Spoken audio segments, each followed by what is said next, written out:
સ્વાધ્યાય 4.4 question number 1 આપેલી પરિસ્થિતિ મુજબ સમીકરણ રચી તેને ઉકેલો અને અજ્ઞાત સંખ્યા શોધો. એટલે કે આનું સમીકરણ બનાવવાનું છે આપણે, કારણ કે આ આપણને ઉકેલ આપેલો નથી, વિધાન આપેલો છે. વિધાનમાંથી સમીકરણ બનાવી અને એનો ઉકેલ મેળવવાનો છે. તો એમાં પહેલું છે કે જે આપણે તમને હું આગળ સમજૂતીમાં મેં તમને શીખવાડ્યું હતું કે કેવી રીતે એને વિધાનમાંથી સમીકરણ બનાવાય. તો એમાં પહેલું છે સંખ્યાના 8 ગણામાં 4 ઉમેરતા તમને 60 મળે છે.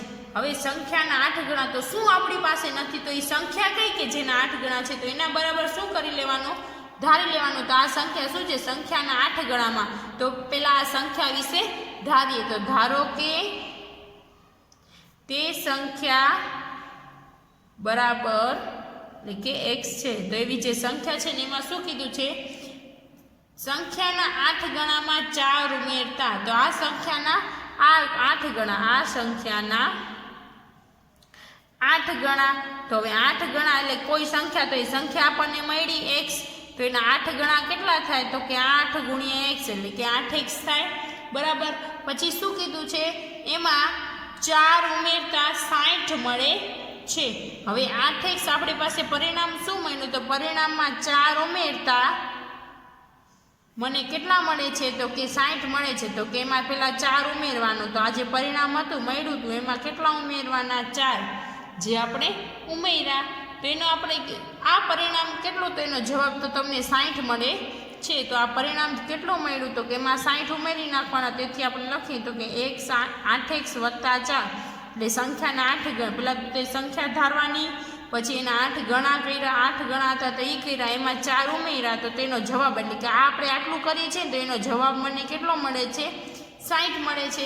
તો આપણો સમીકરણ બની ગયું ને 8x વત્તા 4 બરાબર 60. તો હવે એનો કાંઈ નહીં ઉકેલ, જેમ આપણે આગલા દાખલામાં દીધું એવી જ રીતે. તેથી 8x ના 8x પ્લસ 4 છે બરાબરની ઓલી બાજુ થઈ ગયા જાય તો કેવા થઈ જાય, -4. તેથી 8x બરાબર 60 માંથી 4 જાય એટલે કેટલા વધે, 56. બરાબર. પછી x બરાબર 8 ગુણાકારમાં છે તો શેમાં વયા જાય, ભાગાકારમાં. 8 સત્તા 56. તો x બરાબર કેટલા મળ્યા, 7. તો તે સંખ્યા જે આપણે ધાર્યું હતું તે સંખ્યા કઈ હોઈ શકે, તો કે એ સંખ્યા 7 હોઈ શકે. તો લખાય તે સંખ્યા આપણે જે શોધવાની હતી તો તે સંખ્યા કઈ છે, 7 છે. એટલે કે જે આપણે ધાર્યું હોય ને તે સંખ્યા x એ આપણે શોધવું પડે. તો x ની કિંમત કેટલી મળી, 7. તો એનો જવાબ શું આવ્યો, 7. તો x બરાબર તે સંખ્યા વિશે આપણે ધાર્યું હતું તો એ સંખ્યા શું હોઈ શકે, તો કે 7 હોઈ શકે છે. બી સંખ્યાના 1/5 ભાગમાંથી 4 બાદ કરતા 3 મળે છે. તો એ સંખ્યામાં શોધવાની. તો આ સંખ્યા કઈ છે જેમાંથી 1/5 ભાગમાંથી 4 બાદ કરાય, તો એ સંખ્યા શોધવાની. તો લખવાનું એમાં ધારો કે તે સંખ્યા શું હોય, તે શું ધાર્યું આપણે, તો કે x. તમે કોઈ પણ ધારી શકો છો. તો તે સંખ્યા શું છે, x છે. તો સંખ્યાના 1/5 ભાગમાંથી, તો એ સંખ્યા, આ સંખ્યાનો કેટલામો ભાગ, તો કે 1/5. તો આ સંખ્યાનો હવે કેટલો x છે આપણી પાસે, બરાબર, એનો કેટલામો ભાગ, તો 1/5. તો 1 એટલે આની સાથે ગુણાકારમાં આવી જાય એટલે કે 1/5 ગુણ્યા x એટલે કે એનો 1/5 ભાગ કેટલો થાય, 1/5 ગુણ્યા x. હવે આ પરિણામમાંથી 4 બાદ કરવાનું છે. તો આ બાદ કરે 1/5x, એમાંથી 4 બાદ કરવાના છે. તો આપણે બાદ કર્યા, પછી શું કીધું છે, 3 મળે છે. એટલે કે આનો આપણે બાદબાકી કરીએ ને તો એનો જવાબ 1/5 - 4 એ બાદબાકી કરીએ તો એનો જવાબ કેટલો મળે છે, 3 મળે છે. એનો જવાબ 3 મળે છે. તો આપણને આ પરિણામ મળી ગયું. હવે બરાબર, હવે આને આપણે સાદું સમીકરણ મને જે આપણે બનાવવાનું હતું એ મળી ગયું. હવે એનો ઉકેલ મેળવવાનો છે. તો જે 1/5 અને x છે એમને બરાબર 3/3, 4 માઇનસ છે ઓલી બાજુ જાય તો કેવા થઈ જાય, પ્લસ થઈ જાય. તો 1/5x બરાબર 4 ને 3 કેટલા થાય, તો કે 7. હવે જો આને હું આમ શેમાં મૂક, આ ભાગાકારમાં છે, આમ બરાબર ને બીજી બાજુ જાય તો ગુણાકારમાં. તો આ 1x ને એકલા બરાબર અને 5 છે એ ઓલી બાજુ, અથવા તો હું એવી રીતે ના કરવું હોય તો આ જે છે બરાબર એને તમે બરાબર એક્સને એકલા કરો, આ બે ગુણાકારમાં વયા જાય એટલે કે 7 ગુણ્યા એટલે કે 7. હવે એના છેદમાં પહેલાં હું લખી નાખું, છેદમાં 1/5 અંશનો છેદનો છેદ ક્યાં વયો જાય તો કે અંશ છેદનો છેદ અહીંયા જે એટલે કે જે આપણે અહીંયા જોયું, જો આ 1/5 x બરાબર 7. હવે એને આપણે જો અહીંયા લખીએ એક્સને એકલા કરીએ, આ શેમાં છે ગુણાકારમાં છે બરાબરની આમ બાજુ જાય તો ભાગાકાર, તો 7/1/5 છેદનો છેદ ક્યાં જશે તો કે અંશમાં. તો અહીંયા શું મળે તો કે x બરાબર 7 ગુણ્યા 5 છેદમાં 1 બરાબર.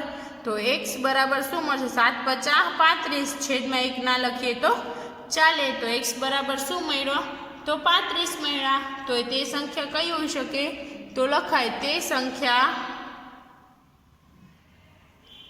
35 છે. એટલે કે એ સંખ્યા જે ધારી રીતે x બરાબર 35 મળ્યા તો તે સંખ્યા કઈ છે તો કે તે સંખ્યા 35 છે. એના જેવો જ સી નંબરનો છે એ તમારે જાતે કરવાનો છે. એના પછીનો જોઈએ, એના પછીનું ડી. જ્યારે મેં સંખ્યાના 2 ગણામાંથી 11 બાદ કર્યા તો તે પરિણામ 15 હતું. તે સંખ્યા શોધવાની. તો એ સંખ્યા પહેલાં શું ધારી લેવાનું તો ધારો કે તે સંખ્યા શું છે તો કે તે સંખ્યા x છે. હવે મેં શું કીધું છે એના 2 ગણા. તો આ સંખ્યાના 2 ગણા, 2 ગણા કેવી રીતે થાય એટલે કે 2 ગુણ્યા x કરો એટલે કે 2 ગણા થઈ ગયા, આના ડબલ એટલે કે 2 ગણા થઈ ગયા. એમાંથી શું કરવાનું છે બાદ કરવાનું છે. એટલે કે 2x માંથી કેટલા બાદ કરવાના છે તો કે 11 બાદ કર્યા. હવે તો તે પરિણામ કેટલું મળશે તો એનો પરિણામ કેટલું મળે છે એમ કીધું છે કે એમાં પરિણામ કેટલું મળે છે તો 15 મળે છે. તો 2x માંથી આપણે 11 બાદ કરીએ છીએ તો એનો પરિણામ કેટલો મળે છે તો કે એનો જવાબ 15 મળે છે. તો આપણને આ સમીકરણ મળી ગયું. હવે એનું આપણે સાદું રૂપ આપીએ તો 2x ના 2x બરાબર 11 માઇનસ છે ઓલી બાજુ વયા જાય તો કેવા વયા થઈ જાય તો કે પ્લસ. તો 2x ના 2x બરાબર 11 ને 15 કેટલા થાય 26. તો x બરાબર 26 ના છેદમાં 2 ગુણાકારમાં છે તો ક્યાં વયા જાય ભાગાકારમાં. તો 13 દુ 26 એટલે કે x બરાબર શું મળ્યા આપણને અહીંયા x બરાબર 13. તો તે સંખ્યા કઈ હોઈ શકે તો કે 13 હોઈ શકે. તો અહીંયા લખી નખાય તે સંખ્યા 13 છે એવું આપણે કહી શકીએ છીએ. એના પછીનું f. ઈલાએ એક સંખ્યા ધારી, જો તેમાં 19 ઉમેરે છે અને મળેલા સરવાળાને 5 વડે ભાગે છે તો તેને 8 મળશે. હવે ઈલાએ એક સંખ્યા ધારી તો આપણે લખી નાખીએ કે ધારો કે તે સંખ્યા શું છે તો કે તે સંખ્યા x છે. હવે એમાં શું જો તેમાં 19 ઉમેરવામાં આવે છે, તેમાં 19 ઉમેરતા, હવે એમાં 19 ઉમેરવાના, એ સંખ્યામાં 19 આવે, એ સંખ્યા x હતી એમાં 19 ઉમેર્યા એટલે કે x + 19. હવે આ જે પરિણામ મળ્યું ને તો કે પરિણામમાં 5 વડે ભાગતા, હવે પરિણામને 5 વડે ભાગવાનું છે તો કે x + 19 જે જવાબ મળ્યું છે એને ભાગવાનું એટલે છેદમાં 5 બરાબર.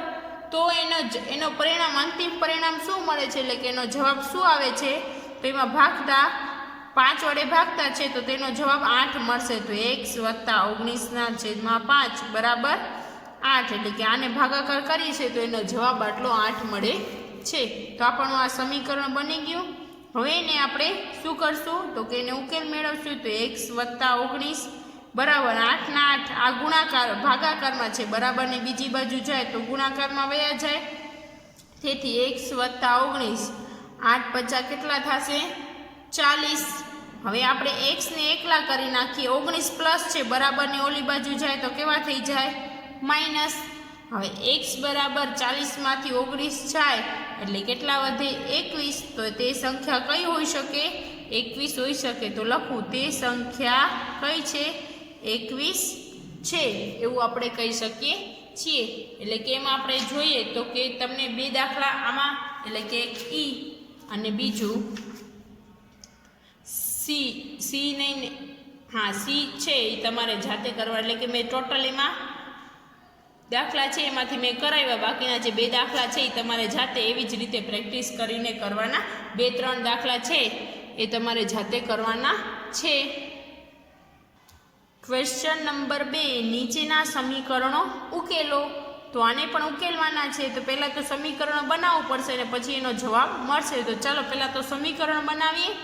તો કે શિક્ષકે વર્ગમાં વિદ્યાર્થીઓને કહ્યું કે સૌથી વધારે ગુણ મેળવનાર વિદ્યાર્થીના ગુણ સૌથી ઓછા ગુણ મેળવનાર વિદ્યાર્થીના ગુણના 2 ગણા છે. એટલે કે સૌથી જેટલા ઓછા ગુણ મેળવે છે ને એનાથી વધારે ગુણવાળાના 2 ગણા વધારે છે. વિદ્યાર્થીના ગુણ 2 ગણાથી, એટલે કે ગુણ મેળવનાર વિદ્યાર્થીના ગુણના 2 ગણાથી 7 વધારે છે. કેટલા વધારે છે? 7 વધારે. જો સૌથી વધુ ગુણ 87 હોય તો સૌથી ઓછા ગુણ કેટલા છે એ શોધવાનું છે. તો જે શોધવાનું હોય તો એને આપણે ધારી લઈએ. તો પેલા ઓછા ગુણ કેટલા છે એ શોધવાનું છે. તો આપણે ધારીએ કે ધારો કે સૌથી ઓછા ગુણ મેળવનાર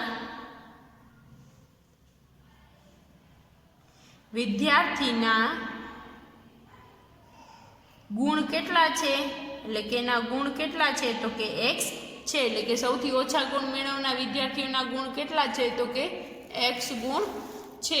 હવે એમાં શું કીધું હતું કે એમાં જો સૌથી વધારે ગુણ મેળવનાર વિદ્યાર્થીના ગુણ સૌથી ઓછા ગુણ મેળવનાર વિદ્યાર્થીના ગુણ કરતાં 2 ગણા છે. એટલે 2 ગણા વધારે છે સૌથી વધારે ગુણ મેળવનાર.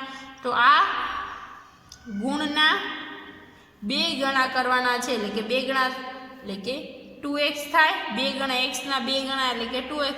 હવે એમાં શું કીધું હતું કે ગુણાના 2 ગણામાંથી 7 વધારે છે. એટલે 2 ગણા એમાંથી 7 વધારે છે. તો આમાં 7 ઉમેરતા આ ગુણમાં 7 ઉમેરતા, હવે ઉમેરતા એનો સાદુરૂપ શું મળે એટલે કે 2x + 7 એટલે 7 ઉમેરી નાખ્યા. હવે જો સૌથી વધુ ગુણ 87 હોય તો ઓછા ગુણ કેટલા હશે? તો હવે આ બધાનો સરવાળો કરીએ છીએ ને તો કેટલા આવે છે તો કે બરાબર કેટલા છે તો કે 87 છે. તો સૌથી ઓછો વધારે ગુણ કરીએ તો આને 87 થાય. તો આ બંનેનો ઓછા ગુણવાળા ને વધારે ગુણવાળા કરીએ તો એને મળી જશે. તો એને 87 થાય છે. તો હવે આ આપણને સમીકરણ મળી ગયું. તો કે હા, તો બસ હવે સાવ સહેલું. શું કરવાનું તો કે 2x ના 2x પ્લસ 7 છે બરાબર ને ઓલી બાજુ વયા જાય તો કેવા થઈ જાય -7. તો 2x ના 2x બરાબર 87 માંથી 7 જાય એટલે કેટલા વધશે 80. હવે x બરાબર 80 ના છેદમાં, હવે 80 ના છેદમાં ગુણાકારમાં 2 છે તો એ ભાગાકારમાં વયા જાય એટલે કે x એકલા થઈ ગયા. 40 દુ 80. તો x બરાબર કેટલા મળશે મને? આપણે જે અહીંયા જોયું એમ તો કે 2 એટલે કે 40 દુ 80 થાય એટલે છેદ ઉડાડ્યા તો જવાબ શું મળ્યો? 40. તો ઓછા ગુણ આપણને મળી ગયા. તો કે ધારો કે સૌથી ઓછા ગુણ મેળવનાર વિદ્યાર્થીઓ x છે તો x બરાબર કેટલા મળ્યા તો કે 40. તો ઓછા ગુણ મેળવનાર વિદ્યાર્થીઓ કેટલા હશે તો કે 40 હશે.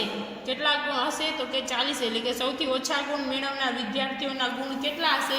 એટલે કે વધુમાં વધુ વધારે સૌથી વધુ ગુણ હતા 87 ને સૌથી ઓછા ગુણ કેટલા હતા તો કે 40. ડી, એક સમદ્વિબાજુ ત્રિકોણમાં 2 આધાર ખૂણાના માપ. હવે સમદ્વિબાજુ ત્રિકોણ એટલે કે હું કહી શકું કે સમદ્વિબાજુ એટલે કે 2 બાજુ સરખી હોય બરાબર. હવે એ 2 આધાર ખૂણાના માપ સરખા છે એટલે બંને બાજુના સરખા છે માપ. અને શિરકોણનું માપ 40 છે એટલે કે એનો જે અલગ બાજુ હોય એનું માપ કેટલું છે તો કે 40 છે. તો ત્રિકોણના આધાર ખૂણાનું માપ શું હશે? તો એ 2 આ ખૂણાનું માપ શોધવાનું છે. હવે તમને એટલું તો ખબર જ છે કે ત્રિકોણના 3 ખૂણાના માપનો સરવાળો કેટલો છે તો કે 180. તો આપણે આ બંનેનો શું કરી લઈએ તો કે ધારી લઈએ, એક બાજુનું ધારી લઈએ તો 2 બંને સરખા છે તો બીજી બાજુના સેમ જ હશે બરાબર.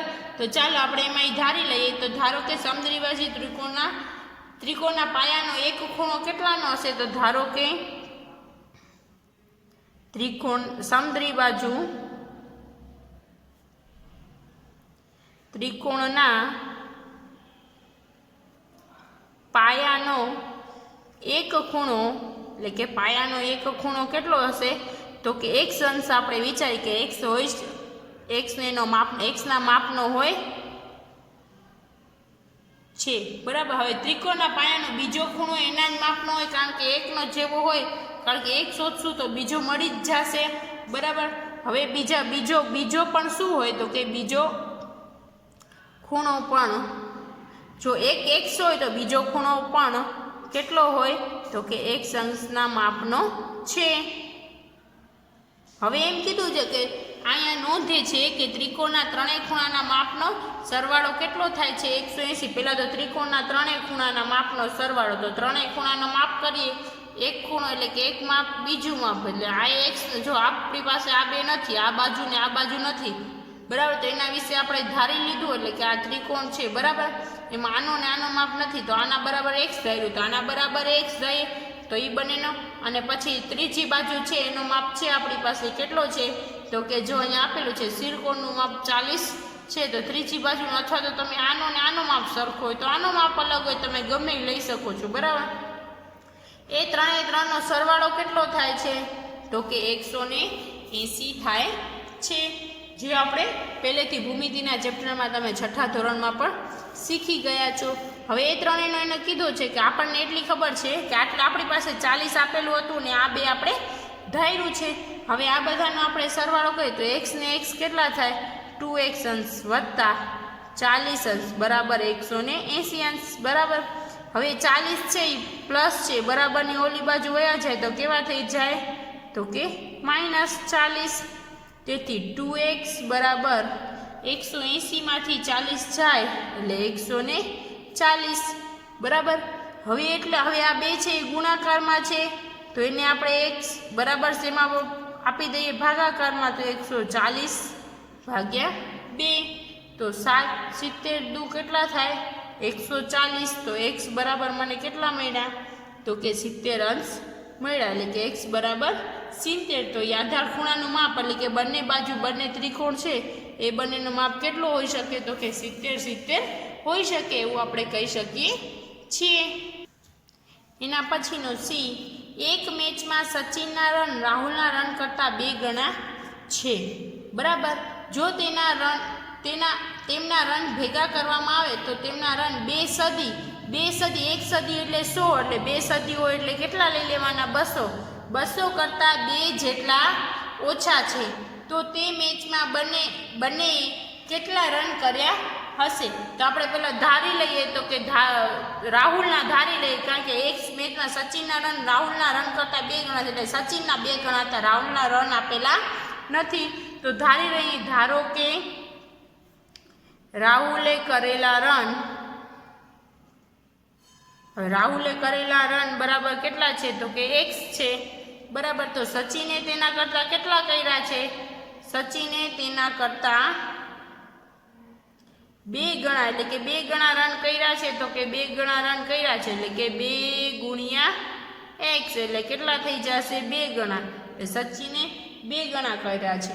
તો હવે શું કીધું છે કે સચિને કરેલા રન કેટલા છે તો કે 2 ગણા છે। એમાં પછી શું કીધું છે તો તેમના રન 2 સદી કરતાં 2 એટલે કે 2 સદી કરતાં 2 જેટલા કેટલા છે એના કરતાં એટલા ઓછા છે, એટલે કે 2 સદી કરતાં 2 જેટલા ઓછા છે બરાબર। તો તે મેચમાં બંનેના રન શોધવાના છે। હવે સચિને કરેલા રન શું થઈ ગયા, હવે રાહુલ અને સચિન બંનેના રનનો સરવાળો કરે તો રાહુલ અને હવે બંનેના, કારણ કે જો કીધું તો તેમના રન 2 સદી કરતાં પણ 2 ઓછા છે, હવે બંનેના મેચનો સરવાળો તો આપણે કહી શકીએ ને, તો રાહુલ અને સચિનના રનનો સરવાળો, હવે રાહુલના રન કેટલા હતા તો કે x અને સચિનના 2x, અને x ને 2x કેટલા થાય તો કે 3x થાય। પણ એમાં શું કીધું તું આગળ 2 સદી કરતાં 2 જેટલા ઓછા છે। હવે 2 સદી એટલે કે 2 સદી એટલે 2 સદી કરતાં 2 ઓછા છે। હવે 2 સદી એટલે આપણે લઈએ 1 સદી એટલે 100, 2 સદી એટલે 200, 200 કરતાં 2 ઓછા છે, એટલે 200 માંથી આપણે 2 બાદ કરીએ એટલે કેટલા રન થયા 198। તો આપણી પાસે શું માહિતી મળી, આ બંનેના રન એના કરતાં આ બંનેના રનમાંથી આટલા રન શું છે એના, એટલે કે સદીમાંથી આટલા રન એને કર્યા હતા, તો આપણે સમીકરણ શું મળ્યું હતું કે 3x, જે આપણે બંનેના રન બરાબર. તો આમાં શું શોધવાનું હતું? તો તે મેચમાં બંને કેટલા રન કર્યા, બંને મળીને તો એ સદી કરતાં આટલા ઓછા હતા, એટલે બરાબર કેટલા થશે? 198. હવે એક્સને આપણે એકલા મૂકી દઈએ, એક્સને આપણે અહીંયા એકલા મૂકી દઈએ, 3 ગુણાકારમાં છે, ક્યાં વયા જાય? તો કે ભાગાકારમાં. તો 66 તેરી 198. તો એક્સ બરાબર કેટલા મળ્યા મને? 66. હવે એક્સ બરાબર કોણે? તો રાહુલે કેટલા રન કર્યા છે? તો કે 66. અને સચિને એના 2 ગણા. તો રાહુલના રન, રાહુલે કરેલ રન, હવે રાહુલે કેટલા? જો એક્સ ધાર્યું હતું રાહુલ બરાબર, તો એક્સ બરાબર 66 મળ્યા. તો રાહુલે કરેલ રન 66 અને સચિને કરેલ રન તો સચિનના 2 ગણા હતા. હવે એના 2 ગણા હતા એટલે કે 2 ગુણ્યા એક્સ, એટલે કે એક્સની જગ્યાએ 2 અને એક્સની જગ્યાએ 66. 66 દુ કેટલા થશે? 132. તો સચિને કરેલ રન કેટલા થયા? 132 અને રાહુલે 66. એટલે કે સચિને કરેલ રન કેટલા હતા? 2 ગુણ્યા એક્સ હતા, બરાબર 2 ગુણ્યા 66 એટલે કે 132. તો રાહુલે કેટલા રન કર્યા? 132 રન. ક્વેશ્ચન નંબર 3, નીચેનાને ઉકેલો. તો એવી જ રીતે એમાં પણ પહેલાં સમીકરણ બનાવવાનું ને એનો જવાબ. પણ આ ક્વેશ્ચન નંબર 3 એવો છે કે એનો આપણે ઉકેલ એટલે કે એનો સમીકરણ બનાવતા આપણે આગળના ક્વેશ્ચનમાં શીખી ગયા છે. સ્વાધ્યાય 4.2 કે 4.1માં શીખી ગયા છીએ. તો ચાલો હજી એકવાર આપણે પાછું એનું રિપીટ કરી કે સમીકરણ કેવી રીતે બનાવવું. આમાં ઇફરાને કહ્યું કે તેની પાસે પરમિત પાસેની લખોટીના 5 ગણા કરતાં 7 કેવી છે? વધારે છે. તો આપણે પહેલાં તો પરમિતની લખોટી એટલે ઇફરાનની એટલી વધારે છે 5 ગણા કરતાં. તો પહેલાં તો પરમિતની લખોટી જોઈએ. તો ધારો કે પરમિત પાસે કેટલી લખોટી છે? એક્સ લખોટી છે, એટલે એક્સ ધારી લીધું, બરાબર. હવે એક્સ આ લખોટીની 5 ગણી લખોટી થાય, એટલે કે આ લખોટીમાં એની પાસે કેટલી છે? પાસેની લખોટીના 5 ગણા કરતાં 7 વધારે છે. હવે એના 5 ગણા, લખોટીના 5 ગણા એટલે કે 5 ગુણ્યા એક્સ એટલે કે 5x. હવે આ પરિણામમાં એના કેટલા? 7 વધારે છે, બરાબર. ઇરફાન પાસે 7 વધારે છે, એટલે 5 ગણાની 7 વધારે, 7 ઉમેરતા હવે એમાં 5 ગણા એમાં કેટલા ઉમેરવાના? 7 ઉમેરવાના. તો 7 ઉમેરી નાખ્યા. પછી શું છે? વધારે છે. તો ઇફરાન પાસે 37 લખોટી છે, એટલે હવે આટલું એ ઇફરાન પાસે છે, તો એના જેવી જ એની ટોટલ લખોટી કેટલી છે? 37 છે. તો અહીંયા લખું કે ઇરફાન પાસે 37 લખોટી છે, બરાબર. હવે 37 લખોટી છે એની પાસે, તો આપણી પાસે એને સમીકરણ શું મળે? 5x + 7. હવે એના જેવી એની પાસે કેટલી છે? 37. તો આપણને આ મળી ગયું સમીકરણ. હવે એનો ઉકેલ મેળવીએ તો 5x ના 5x બરાબર +7 પ્લસ છે એ બરાબરની ઓલી બાજુ જાય કેવા થઈ જાય? તો કે માઇનસ. તો કે 5x ના 5 37માંથી 7 જાય એટલે કે 30. તો x બરાબર 30/5. હવે 5 6 30, 5 7 તો 35, એટલે કે x બરાબર કેટલા મળ્યા? 6. તો પરમિત પાસે કેટલી લખોટી હોય? તો પરમિત પાસે 6 લખોટી હોય. હવે બીજું, લક્ષ્મીના પિતા 49 વર્ષના છે, તે લક્ષ્મીની ઉંમરના 3 ગણાથી 4 વર્ષ મોટા છે. તો લક્ષ્મીની ઉંમર કેટલી હશે? તો ધારો કે જે શોધવાનું એને ધારી લેવાનું. ધારો કે લક્ષ્મીની ઉંમર કેટલી છે? તો કે લક્ષ્મીની ઉંમર x વર્ષ છે, બરાબર. હવે એમાં શું? લક્ષ્મીની ઉંમરના શું છે? લક્ષ્મીની ઉંમરના 3 ગણાથી શું છે? 4 વધારે છે. હવે 3 ગણા, તો એના પિતાની ઉંમર આપણે લક્ષ્મીની ઉંમરના 3 ગણા. હવે લક્ષ્મીની ઉંમર કેટલી હતી? x, એના 3 ગણા એટલે કે 3x. એમાં કેટલા પરિણામમાં 4 ઉમેરવા, એટલે 4 ઉમેરતા એમાં 4 વધારે છે, એટલે કે 3x + 4. અને એના પિતાની ઉંમર કેટલી છે? પિતાની ઉંમર એટલે કે કેટલી છે? તો કે 49 વર્ષ. હવે એ બધાનો આપણે જોઈએ તો એનું સાદુરૂપ કેવી રીતે? આમ સમીકરણ શું પડે? 3x + 4. હવે એના પપ્પાની ઉંમર એટલે કે એની પિતાની ઉંમર કેટલી છે? 49 વર્ષ. હવે એનો આપણે સાદુરૂપ આપીએ તો એમાં જોઈએ તો કે 3x ના 3x બરાબર 4 છે, પ્લસ છે, ઓલી બાજુ વયા જાય તો કેવા થઈ જાય? -4. 3x ના 3x 49માંથી 4 જાય એટલે કેટલા વધશે 45। પછી x ને એકલા કરી નાખીએ, 3 ગુણાકારમાં છે ભાગાકારમાં આવી જાય તો 15 તેરી 45 બરાબર। તો લક્ષ્મીની એટલે કે લક્ષ્મી એટલે x બરાબર કેટલા મળ્યા 15। તો લક્ષ્મીની ઉંમર કેટલી હોઈ શકે તો કે 15 વર્ષ હોઈ શકે, કારણ કે આપણે લક્ષ્મીની ઉંમર બરાબર x થઈ રહ્યા હતા, લક્ષ્મીની ઉંમર કેટલી થઈ શકે હમણાં 15 વર્ષ હશે। સુંદર ગામના લોકોએ પોતાના ગામના બગીચામાં વૃક્ષારોપણ કર્યું, તેમના કેટલાક છોડ હતા, ફળોના ન હોય તેવા છોડની સંખ્યા ફળોના છોડની સંખ્યાના 3 ગણા કરતાં 2 વધારે હતી। જો ફળોના ન હોય તેવા છોડની સંખ્યા 77 હોય તો ફળોના છોડની સંખ્યા કેટલી હશે? તો જે શોધવાનું એના પહેલાં તો ધારી લઈએ। તો ધારો કે ફળના છોડની સંખ્યા કેટલી છે? તો કે ફળના છોડની સંખ્યા બરાબર ધાર્યું તો એની સંખ્યા કેટલી છે? તો કે x છે। હવે શું કીધું છે? સુંદર ગામના લોકોએ પોતાના ગામના બગીચામાં વૃક્ષારોપણ કર્યું, તેમાં કેટલાક ફળના છોડ હતા અને કેટલાક ફળના ન હતા। તો ફળોના ન હોય તેવા છોડની સંખ્યા ફળોના છોડની સંખ્યા કરતાં કેટલી ગણા હતી? તો કે 3 ગણા છે। તો આ સંખ્યા કેટલા ગણા છે? તો કે આ સંખ્યાના 3 ગણા। તો 3 ગણા કરવા જોઈએ તો એ સંખ્યા x હતી તો એના 3 ગણા એટલે કે 3x થાય બરાબર। એટલે કેટલું આપણે કર્યું? એના પછી શું છે? 2 વધારે 3 ગણાના 2 વધારે તો પરિણામમાં 2 ઉમેરતા બરાબર। પરિણામમાં જે આપણે પરિણામ મળ્યું એમાં 2 ઉમેરતા। હવે એમાં આપણે 2 ઉમેરીએ તો આજે પરિણામ શું મળ્યું? તો 3x વત્તા એમાં 2 ઉમેરતા, એટલે કે જો ફળોના ન હોય એવા છોડની સંખ્યા એટલે કે 2 વધારે હતી, જો ફળોના ન હોય તેવા છોડની સંખ્યા 77 હોય તો ફળોના તો હવે એની સંખ્યા કેટલી હતી? 77। તો અમે પરિણામમાં આપણે નવા ન હોય ફળના ન હોય એમાં એવા કેટલા હતા? તો કે ન હોય એવા કેટલા હતા? તો કે 77। તો હવે આમાં 3x વત્તા 2 બરાબર કેટલા થાય?